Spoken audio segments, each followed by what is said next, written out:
নমস্কাৰ সকলো ইংৰাজী শিকিব এই সিৰিজটোৰ আজি ডে 38 হয় আজিৰ এই ডে 38ত আমি শিকিবলৈ যত্ন কৰিম আমাৰ ডেইলি লাইফত ইউজ হৈ থকা এনে কিছুমান গুৰুত্বপূৰ্ণ বাক্যৰ বিষয়ে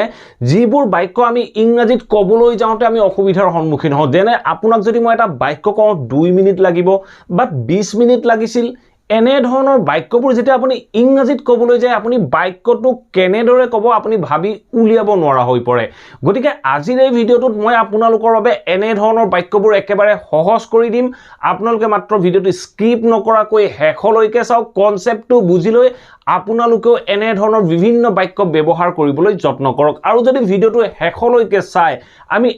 এই ধৰণৰ বাক্যবোৰ আমি কি কি কাৰণত ব্যৱহাৰ কৰো আপোনালোকে কমপ্লিট কনসেপ্টটোৰ বিষয়ে জানিব পাৰিব সো আহক এটা ভিডিঅ'টো আৰম্ভ কৰো এতিয়া আপোনালোকে স্ক্ৰিনত দুটা অসমীয়া বাক্য দেখিবলৈ পাইছে সো প্ৰথম বাক্যটো সব কি কৈছে অফিচলৈ 10 মিনিট লাগে অফিচলৈ 10 মিনিট লাগে এই বাক্যটো আপোনালোকে অসমীয়াৰ পৰা ইংৰাজীলৈ ট্ৰান্সলেট কৰি চাবলৈ যত্ন কৰক আৰু ইয়াৰ পাছত আপোনালোকে বাক্যটো মিলিছে নাই আপোনালোকে মিলাই চাব সো নেক্সট বাক্যটো সব কি কৈছে আপোনাক ধৰক মই কিবা এটা কাম কৰিব কলো আপুনি কৈছে যে হ'ব মই কৰি দিম মই আপোনাক সুধিছো যে আপোনাক কিমান সময় লাগিব আপুনি কৈছে যে 2 মিনিট লাগিব 2 মিনিট লাগিব আপুনি কেনে ধৰণে ক'ব এই এনে ধৰণৰ টাইমৰ কথা আছে এই বাক্যবোৰত আমি এটা টাইমৰ কথা কৈছো 10 মিনিট সময় লাগে 2 মিনিট লাগিব ই দৰকাৰ হলে প্ৰেজেন্টটো হ'ব পাৰে ই দৰকাৰ হলে পাষ্টটো হ'ব পাৰে ই দৰকাৰ হলে ফিউচাৰো হ'ব পাৰে যি কোনো টেন্সত আপোনালোকে এই বাক্যবোৰ ক'ব লগা হয় বা আমি আমাৰ ডেইলি লাইফত ইউজ কৰিব লগা হয় এই বাক্যবোৰ যেতিয়া আমি ইংৰাজীত ক'বলৈ যাওঁ তেনেকুৱা ক্ষেত্ৰত আমি এই বাক্যবোৰৰ কোনো সাবজেক্ট বিচাৰি নাপাওঁ যেতিয়া আমি টাইমৰ কথা লৈ কোনো এটা বাক্য ক'ব লগা হয় তেনেকুৱা বাক্যৰ ক্ষেত্ৰত আমি সদায় ইট এজ এ সাবজেক্ট হিচাপে ব্যৱহাৰ কৰিব লগা হয় আপোনালোকে ভিডিঅ'টো শেষলৈকে চাওক আপোনালোকে নিশ্চয় জানিব পাৰিব ইট আমি আৰু কেনেকুৱা সিচুৱেচনত ব্যৱহাৰ কৰিব পাৰোঁ সো প্ৰথম বাক্যটো সব কি কৈছে অফিচলৈ 10 মিনিট লাগে আপোনাক মই সুধিলো যে আপোনাৰ অফিচ গৈ পাওঁতে কিমান সময় লাগে আপুনি মোক ক'লে যে 10 মিনিট সময় লাগে 10 মিনিট সময় লাগে আপুনি 10 মিনিট সময় লাগে বুলি ক'ব নোৱাৰে কাৰণ বাক্যটোত কোনো সাবজেক্ট নাই তেতিয়া আপুনি এটা বাক্যটোৰ আৰম্ভণিত সদায় এটাই ব্যৱহাৰ কৰিব ইট টেক্স আপুনি ক'বলৈ নাপাহৰিব ইট টেক্স যদি প্ৰেজেন্টত হয় আপুনি ক'ব ইট টেক্স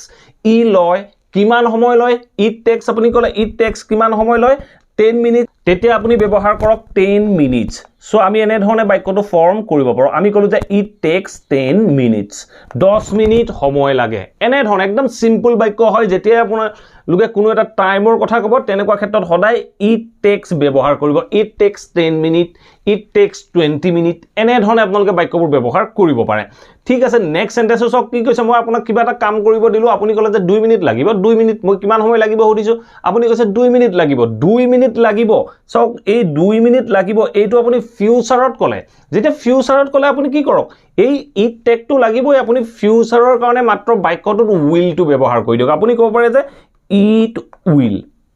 উইল তাৰ পিছত কি আছিল টেকটো লাগিবই মই অলৰেডি কৈ আহিলো টেকটো লাগিবই তেতিয়া আপুনি কওক ইট উইল টেক কিমান সময় লাগিব 2 মিনিট লাগিব তেতিয়া আপুনি ক'ব পাৰে 2 minutes it will take 2 minutes এনে ধৰণে আপোনালোকে সেন্টেন্স খিনি ফৰ্ম কৰিব লাগিব সো আৰু দুটা এক্সাম্পল আছে এই এক্সাম্পল দুটা চাওক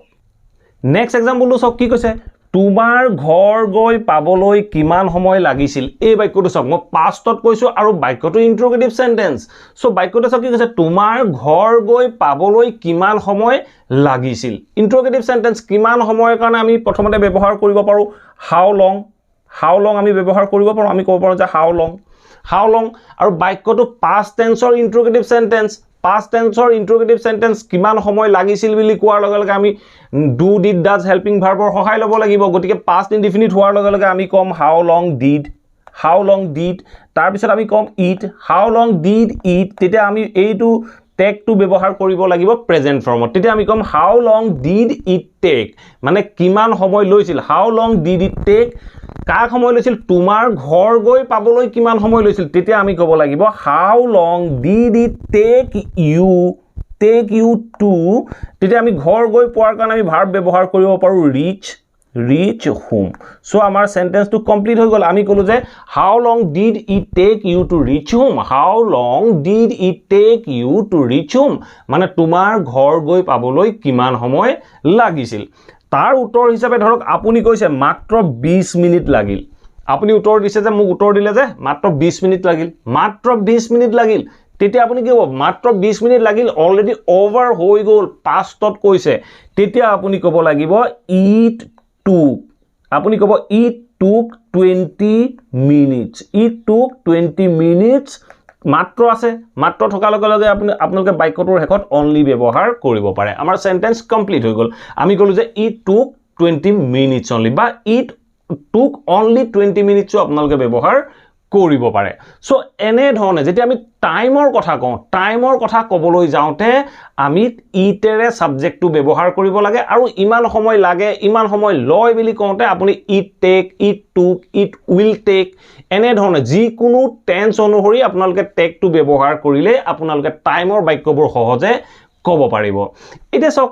কেৱল যে আমি টাইমৰ লগতে ইট ব্যৱহাৰ কৰো এনে নহয় আমি ডে ডেটৰ লগতো আমি ইট ব্যৱহাৰ কৰিব লাগে যেতিয়া আপুনি কোনোবা এটা ডেটৰ কথা ক'ব লগা হয় কোনোবা এটা বাৰৰ কথা ক'ব লগা হয় তেনেকুৱা ক্ষেত্ৰতো আপোনালোকে ইট ব্যৱহাৰ কৰিব পাৰে মই দুই এটা এক্সাম্পল আপোনালোকক কৈ বুজাই দিবলৈ যত্ন কৰো আমি কেতিয়াবা ক'ব লগা হয় যে আজি মোৰ জন্মদিন আজি সোমবাৰ এনে ধৰণৰ বাক্য কিছুমানো ক'ব লগা হয় আজি সোমবাৰ আজি মোৰ জন্মদিন এনে ধৰণৰ বাক্যবোৰ ক'বলৈ যাওঁতেও আমি ইট ব্যৱহাৰ কৰি ক'ব পাৰো আমি কেনেদৰে কম মই যদি কওঁ আজি মোৰ জন্মদিন বুলি কওঁতে আমি বাক্যবোৰ কেনেধৰণে কওঁ আমি কওঁ যে টুডে ইজ মাই বাৰ্থডে এই বাক্যটো ভুল নহয় কিন্তু মডাৰ্ন ইংলিছত কেনেধৰণে কোৱা হয় মডাৰ্ন ইংলিছত এই এনে ধৰণৰ বাক্যবোৰত সাবজেক্ট হিচাপে ইট ব্যৱহাৰ কৰা হয় তেতিয়া আমি বাক্যবোৰ কওঁ যে it is my birthday today এনে ধৰণে আমি বাক্যবোৰ ক'ব পাৰো it is my birthday today এনে ধৰণে আমি বাক্যখিনি ক'ব পাৰো it is my birthday today আজি মোৰ জন্মদিন বা মই যদি আজি আপোনাক সুধিলো যে আজি কি বাৰ আপুনি মোক ক'লে যে আজি সোমবাৰ বুলি কওঁতে আপুনি বাক্যটো ক'ব পাৰে যে ইট ইজ মানডে টুডে এনে ধৰণে আপোনালোকে বাক্যখিনি ক'ব পাৰে ইট ইজ মানডে আপোনালোকে মানডে টুডেটো নকলেও হ'ল ইট ইজ মানডে আজি সোমবাৰ ইট ইজ সানডে আজি দেওবাৰ এনে ধৰণে আমি বাক্যখিনি ক'ব পাৰো মই যদি আপোনাক সুধো যোৱাকালি কি বাৰ আছিল আপুনি কৈছে যে যোৱাকালি দেওবাৰ আছিল তেতিয়া আপুনি যোৱাকালি দেওবাৰ বা সোমবাৰ বুলি ক'বলৈ যাওঁতে আপুনি এই যেটো ইজ হেল্পিং ভাৰ্ব ব্যৱহাৰ কৰিছে এই ইজ হেল্পিং ভাৰ্বটোৰ ঠাইত আপুনি was ব্যৱহাৰ কৰক আপুনি ক'ব পাৰে যে it was my birthday yesterday যোৱাকালি মোৰ জন্মদিন আছিল বা it was Monday yesterday যোৱাকালি সোমবাৰ আছিল এনে ধৰণে আমি বাক্যখিনি বাৰ বুজাবৰ কাৰণে ব্যৱহাৰ কৰিব পাৰো আমি কেৱল বাৰ বুজাবৰ কাৰণে যে ইট ব্যৱহাৰ কৰো এনে নহয় আজি ধৰক মই আপোনাক সুধিলো আজি কিমান তাৰিখ আপুনি মোক ফৰ এক্সাম্পল মই আপোনাক কৈছো আজি ধৰক 15 আগষ্ট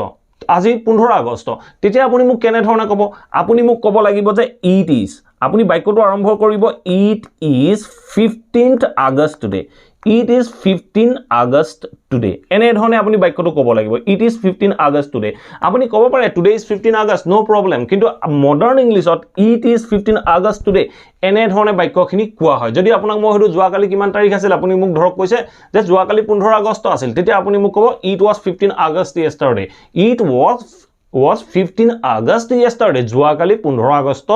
আছিল এনে ধৰণে আমি বাক্যখিনিত ইট ব্যৱহাৰ কৰিব পাৰো এতিয়া হয়তো আপোনালোকে নিশ্চয় বুজিব পাৰিছে আমি টাইম আৰু ডে আৰু ডেটৰ ক্ষেত্ৰত আমি ইট ব্যৱহাৰ কৰিব পাৰো আৰু এটা কাৰণত আমি ইট ব্যৱহাৰ কৰিব পাৰো হেতু হল ওয়েদাৰ বা ক্লাইমেটৰ কাৰণেও আমি ইট ব্যৱহাৰ কৰিব পাৰো আপোনাক যদি মই সুধো যে এতিয়া বতৰ কেনেকুৱা আপুনি মোক ক'ব লগা হল বৰষুণ দি আছে মানে কন্টিনিউয়াস এটা এক্টিভিটি চলি আছে তেতিয়া বৰষুণ দি আছে বুলি কওঁতে আপুনি কোনটো সাবজেক্ট ব্যৱহাৰ কৰিব এবাৰ নিজে ভাবি চাওকচোন ডেফিনেটলি আপুনি ইটেৰে বাক্যটো আৰম্ভ কৰিব লাগিব যেতিয়া ইটেৰে আৰম্ভ কৰিব যাব তেতিয়া আপুনি কি ক'ব ইট ইজ ৰেইনিং নাও ক'ব ন ইট ইজ ৰেইনিং নাও এতিয়া বৰষুণ দি আছে এনে ধৰণে ক'ব ইট ইজ ৰেইনিং নাও এতিয়া বৰষুণ দি আছে ধৰক আপুনি ক'ব লগা হল আজি বৰ গৰম বা আজি বৰ ঠাণ্ডা it is very hot today বা it is very cold today এনে ধৰণে যেতিয়া আমি ওয়েদাৰ বা ক্লাইমেটৰ কথা ক'বলৈ যাওঁ তেনেকুৱা ক্ষেত্ৰতো আমি ইট ব্যৱহাৰ কৰিব লগা এটা খুব কমন সেন্টেন্স আপোনালোকে নিশ্চয় জানে যে আজি ৰাতিলৈ বৰষুণ দিব পাৰে it may rain tonight class 8 9 10 ৰ এটা common sentence so it may rain tonight আজি ৰাতিলৈ বৰষুণ দিব পাৰে এই যেটো বৰষুণ মানে কি এটা বতৰৰ কথা ক'লো যেতিয়া আমি বতৰৰ কথা ক'বলৈ যাওঁ বা ওয়েদাৰ বা ক্লাইমেটৰ কথা ক'বলৈ যাওঁ তেনেকুৱা ক্ষেত্ৰত আমি সাবজেক্ট হিচাপে ইট ব্যৱহাৰ কৰিব লাগে এইকেইটা কাৰণত মেইনলি ইট ব্যৱহাৰ হয় আৰু এটা কাৰণত আমি ইট ব্যৱহাৰ কৰিব পাৰো আমি কেৱল বাৰ বুজাবৰ কাৰণে ব্যৱহাৰ কৰিব পাৰো it is my birthday today it is 15 August today এনে ধৰণে আমি বাক্যখিনি বাৰ বুজাবৰ কাৰণে ব্যৱহাৰ কৰিব পাৰো আৰু এনে ধৰণৰ বাক্য যদি আপোনাৰ ডেইলি লাইফত ইউজ কৰিব লগা হয় ডেফিনেটলি আজিৰ পৰা আপোনালোকে অতি সহজে এনে ধৰণৰ বাক্যখিনি ফৰ্ম কৰিব পাৰিব আৰু ক'ব পাৰিব আশা কৰো এই ভিডিওটোৰ পৰা আপোনালোকে নিশ্চয় বুজিব পাৰিলে যিবোৰ বাক্যত আমি সাবজেক্টবোৰ বিচাৰি নাপাওঁ টাইম ডেট বা বতৰৰ কথা ক'বলৈ যাওঁ তেনেকুৱা ক্ষেত্ৰত আমি কেনেদৰে ইট এজ এ সাবজেক্ট হিচাপে ব্যৱহাৰ কৰিব পাৰো যদি ভিডিওটো ভাল পালে প্লিজ ভিডিওটো লাইক কৰক আৰু সকলোৰে মাজত শেয়াৰ কৰি যাবলৈ নাপাহৰিব বিভিন্ন ছাত্ৰ ছাত্ৰীৰ মাজত শেয়াৰ কৰি দিয়ক যাতে প্ৰত্যেকজন ছাত্ৰ ছাত্ৰীয়ে ঘৰতে থাকি ইংৰাজীৰ এই কথাবোৰ শিকিব পাৰে আৰু যদি চেনেলটো সাবস্ক্ৰাইব কৰা নাই আৰু যদি মোৰ এই চেনেলটোৰ জৰিয়তে আপোনালোকে ইংলিছ গ্ৰামাৰ বা স্পোকেন ইংলিছ শিকিব বিচাৰে তেতিয়ালে চেনেলটো সাবস্ক্ৰাইব কৰি লৈ অল নোটিফিকেশন অন কৰি ল'ব মই এনে ধৰণৰ ইংলিছ লাৰ্নিংৰ ভিডিও আপোনালোকৰ বাবে ৰেগুলাৰ আপলোড কৰি থাকো আৰু আপোনালোকে নোটিফিকেশন পাব আৰু ভিডিওবোৰ চাব পাৰিব Thank you for watching this video. Have a nice day.